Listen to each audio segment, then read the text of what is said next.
जरा सोचिए, एक ऐसा डॉक्टर जिसने इलाज की दुनिया में तहलका मचा दिया हो। ना इंजेक्शन, ना सर्जरी, बस छोटी छोटी मीठी गोलियां और बीमारी छू मत तक। क्या ये जादू था? नहीं दोस्तों, ये थी होम्योपैथी। और इसके जन्मदाता थे एक महान वैज्ञानिक डॉक्टर सैमुअल हेनेमैन। और आज 10 अप्रैल के दिन उनका जन्मदिन मनाया जाता है। आइए जाने उनकी अनोखी कहानी।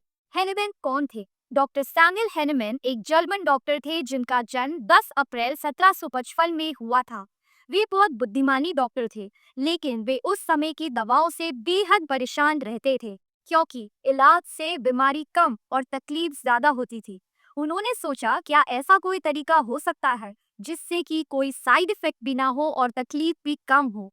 और वहीं से शुरू हुआ ये नया सफर, होम्योपैथी का सफर। असली फंडा क्या है? हेलमेट का सिद्धांत था, जैसा रोग वैसा इलाज। यानी कि अगर कोई चीज किसी स्वस्थ व्यक्ति को दी जाए और वह उसमें बीमारी जैसे लक्षण उत्पन्न कर दे, तो वही चीज बीमार को ठीक भी कर सकती है। अगर हम उसे डाइल्यूट मात्रा में देते हैं तो उसके भय लक्षण ठीक भी हो जाते हैं। अजीब बात यह है कि होम्योपैथी की दवाएं इतनी पतली होती हैं कि कई बार उनमें असली तत्व का अंश तक नहीं होता, लेकिन फिर भी लोग कहते हैं कमाल है।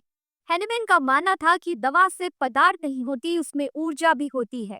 हेनेमैन का सिद्धांत था पोडेटाइजेशन, यानी कि दवा को जितनी भी बार पतला किया जाए उसमें और ताकतवर हो जाती है। वैज्ञानिक इसे समझ नहीं पाए, लेकिन मरीजों ने इसे अपनाया और यहीं से शुरू हुआ मैजिक विद लॉजिक का सिलसिला। हेनेमैन वैज्ञानिक या जादूगर? यही वो सवाल है कि दुनिया आज तक इसका जवाब ढूंढ रही है। हेनेमैन ने सिंकोना बार्क यानी कि सिंकोना की छाल को जब अपने पर खुद पर प्रूफ किया, तो उन पर मलेरिया के कुछ लक्षण देखने को मिले। वहीं से उन्हें यह बात समझ आई कि जैसा रोग वैसा इलाज, यानी कि जैसे लक्षण वैसा इलाज। लोगों ने उनका मजाक बहुत बनाया, उन्हें कहा गया कि ये तो पागल हो गया है, लेकिन उन्होंने हार नहीं मानी। उन्होंने ऑर्गेनन ऑफ मेडिसिन लिखी, जिसमें 291 सिद्धांत लिखे गए। और आज भी हर होम्योपैथ इसको गीता की तरह मानता है और पढ़ता है। हेनेमैन ने कहा, हर इंसान की बीमारी अलग होती है, तो इलाज भी अलग होना चाहिए। होम्योपैथी का योगदान। आज होम्योपैथी 80 से ज्यादा देशों में अपनाई जाती है।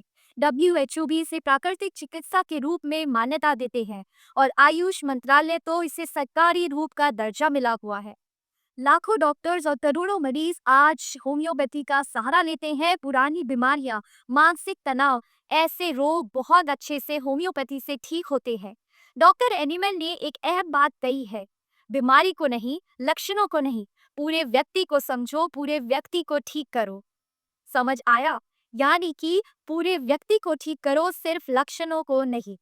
ऐसे में आज भी लोग डिप्रेशन से और बहुत सी बीमारियों से, जैसे कि शुगर से बहुत परेशान है, तो ऐसे में उनके लिए होम्योपैथिक एक सॉफ्ट और सस्टेनेबल ट्रीटमेंट हो सकता है। हालांकि वैज्ञानिक समुदाय आज भी इसको लेकर एक दोराहे पर है, लेकिन सच्चाई ये है कि मरीजों का योगदान, मरीजों का भरोसा इस पर इतना है कि होम्योपैथी आज भी हमारे सबके मन में जिंदा है। डॉक्टर हेनेमैन ने सिर्फ इलाज नहीं बल्कि सोचने का तरीका बदल दिया।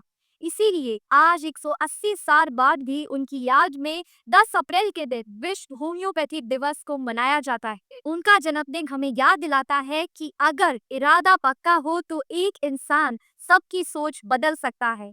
अगर आपको यह कहानी पसंद आई हो तो लाइक कीजिए, शेयर कीजिए जितना हो सके, कि आखिर लोगों को भी पता चले कि 10 अप्रैल के दिन हम नायब इंसान को याद करते हैं और होम्योपैथी दिवस को मनाया जाता है। और कमेंट करके जरूर बताइए कि आपने भी क्या होम्योपैथी का असर दिखा है। शुक्रिया, धन्यवाद, स्वस्थ रहिए।